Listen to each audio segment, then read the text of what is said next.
Welcome to roots to recipe. ഇന്ന് ഞാൻ തയ്യാറാക്കാൻ പോകുന്നത് ഉണ്ണിയപ്പമാണ്. അരിപ്പൊടിയും റവയും ചേർത്താണ് ഉണ്ണിയപ്പം ഉണ്ടാക്കുന്നത്. നല്ല സോഫ്റ്റായിട്ടുള്ള ഉണ്ണിയപ്പം എങ്ങനെ ഉണ്ടാക്കാം എന്ന് നോക്കാം.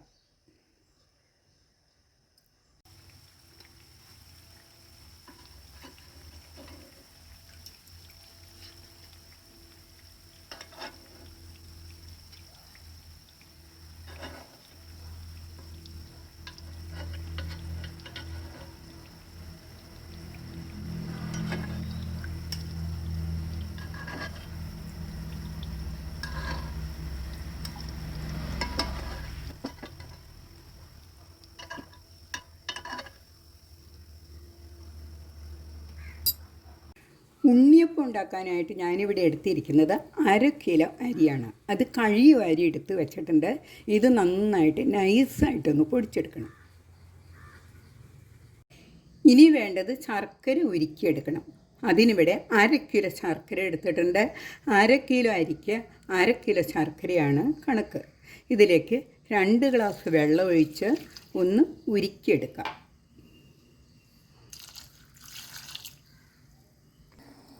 ശർക്കര നന്നായിട്ട് ഉരുകി വന്നിട്ടുണ്ട്. ഇതൊന്ന് അരിച്ചെടുക്കാം.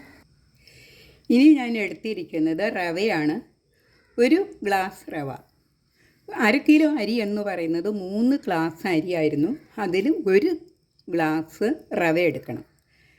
ആ റവ നമുക്കിതിലേക്ക് ഇടാം. ഇനി വേണ്ടത് ഉരുക്കി വെച്ച ശർക്കര ചൂടോടുകൂടി തന്നെ റവയിലേക്ക് ചേർക്കാം.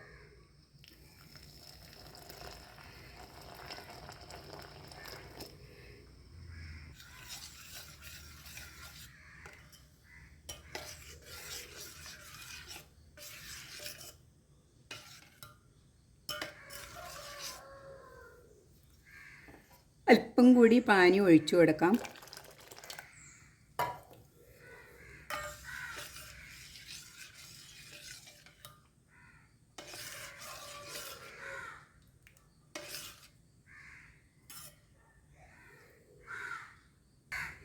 ഇത് കുറച്ച് സമയം നമുക്കൊന്ന് മാറ്റി വയ്ക്കാം.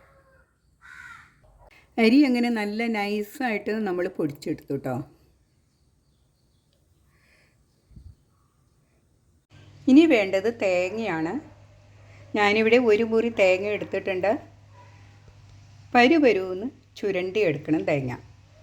തലേ ദിവസം ഫ്രിഡ്ജിൽ വെച്ചിട്ട് നമ്മൾ പിറ്റേ ദിവസം ചുരണ്ടും എടുക്കുകയാണെങ്കിൽ അത് ഇതുപോലെ പരുപരുന്നായിട്ട് കിട്ടും. അതുപോലെ ഞാൻ 1/2 കപ്പ് തേങ്ങ എടുത്തിട്ടുണ്ട്. തേങ്ങ കൊത്താണ്. ഇത് നമുക്ക് നെയ്യിലൊന്ന് വറുത്തെടുക്കാം. തേങ്ങ വറുത്തെടുക്കാനായിട്ട് 1 ടേബിൾ സ്പൂൺ നെയ്യ് ഇതിലേക്ക് ചേർക്കാം.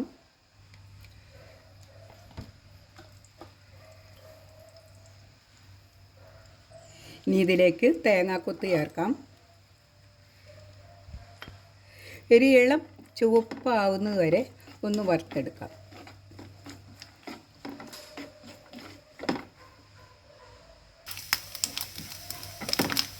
ഇനി നമുക്ക് തേങ്ങ ഒന്ന് കോരി മാറ്റാം. ഇനി ചുരണ്ടിയെടുത്ത തേങ്ങ അതിലേക്ക് ചേർത്ത് ഒന്ന് വറുത്തെടുക്കാം.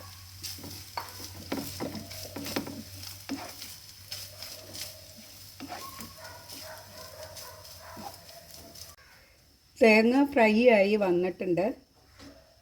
ഇത്രയും ഫ്രൈ ആയി കിട്ടിയാൽ മതി. ഇനി നമുക്ക് സ്റ്റൗ ഓഫ് ചെയ്യാം. ഇനി എടുക്കാനുള്ളത് 2 പഴമാണ്. ഞാൻ 2 പാളയംകുടം പഴമാണ് എടുത്തിരിക്കുന്നത്. ചെറിയ പഴമാണെങ്കിൽ ഒരു 4 എണ്ണമൊക്കെ എടുക്കാം. വലിയ പഴമായതുകൊണ്ട് ഞാൻ 2 എണ്ണമാണ് എടുക്കുന്നത്. ഇത് മിക്സിയുടെ ജാറിലേക്ക് ഇട്ട് ഒന്ന് അടിച്ചെടുക്കാം. പഴം നന്നായി അടിച്ചെടുത്തിട്ടുണ്ട്.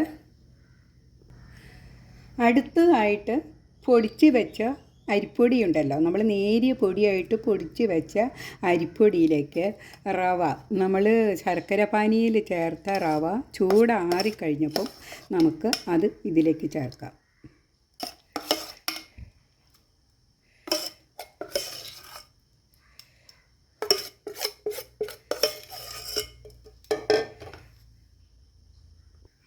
ഇനി ഇതിലേക്ക് അടിച്ചു വെച്ച പഴം ചേർക്കാം.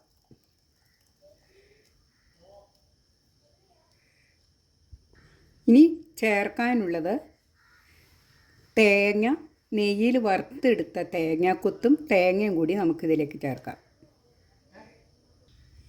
ഇതിലേക്ക് ഇനി 1/2 ടീസ്പൂൺ ഉപ്പ് ചേർക്കാം.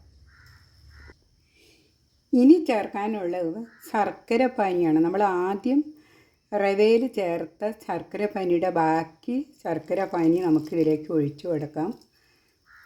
കുറേശ്ശെ ചേർത്ത് ഒന്ന് ഇളക്കിയെടുക്കാം.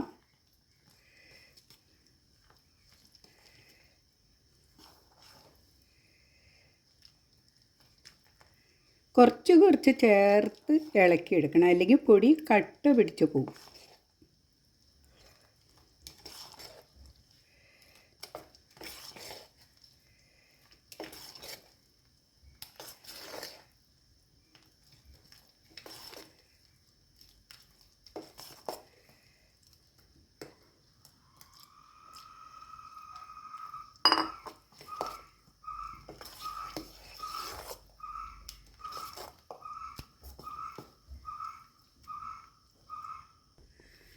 പാകത്തിന് നോക്കിയിട്ട് വേണം ശർക്കര പാനി ചേർക്കാൻ.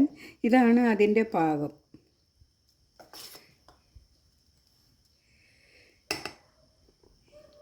ഇനി ഇതിലേക്ക് ചേർക്കാനുള്ളത് ഏലക്കായ പൊടിച്ചതാണ്. 1 ടീസ്പൂൺ ഏലക്കായ പൊടിച്ചത് ചേർക്കാം.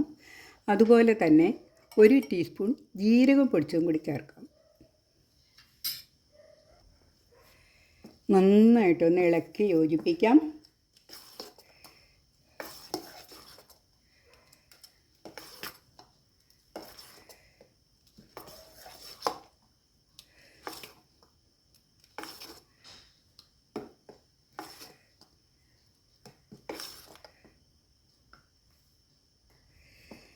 നന്നായി യോജിച്ച് വന്നിട്ടുണ്ട്. ഇതാണ് ഇതിൻ്റെ പാകം. നമ്മൾ കോരി ഒഴിക്കുമ്പോൾ ഇതുപോലെ ഒഴുകി വരുന്നതാണ് ഉണ്ണിയപ്പത്തിൻ്റെ പാകം എന്ന് പറയുന്നത്. അടുത്തതായിട്ട് ഉണ്ണിയപ്പ പാത്രത്തിലേക്ക് വെളിച്ചെണ്ണ ഒഴിക്കുമ്പോൾ കുഴി നികക്കെ വെളിച്ചെണ്ണ ഒഴിക്കണം. നന്നായിട്ടും വെളിച്ചെണ്ണ ഒഴിക്കണം. വെളിച്ചെണ്ണ നന്നായിട്ട് ചൂടായിട്ടുണ്ട്. ഇതിലേക്ക് ഓരോ സ്പൂൺ കോരി ഒഴിക്കാം.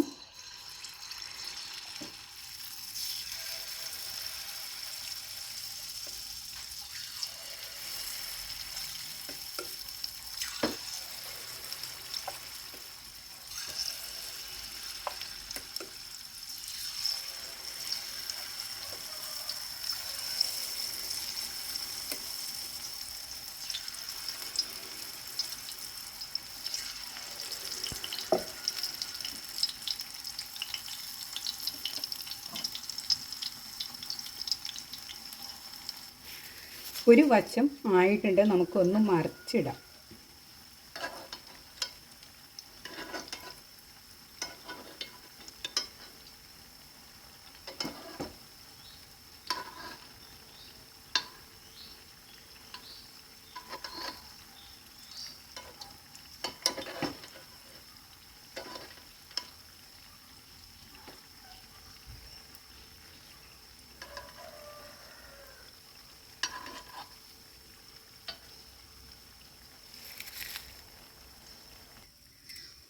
ഉണ്ണിയപ്പം ആയിട്ടുണ്ട്, വെന്തിട്ടുണ്ട്. നമുക്കിതൊന്ന് കോരി മാറ്റാം.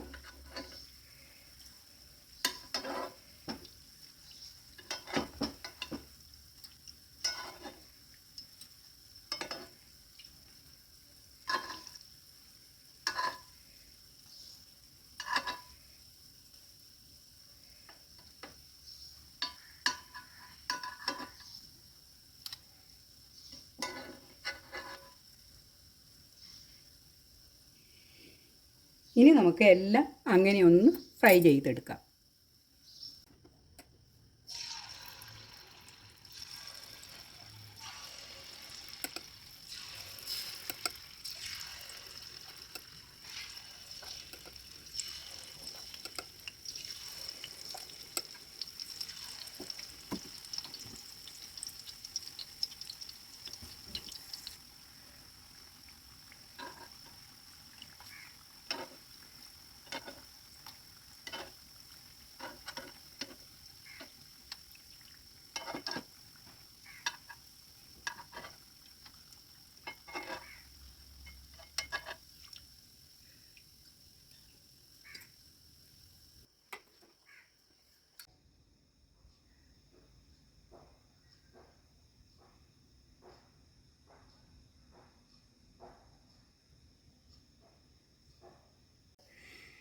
അങ്ങനെ ഉണ്ണിയപ്പം എല്ലാം ഉണ്ടാക്കിയെടുത്തു.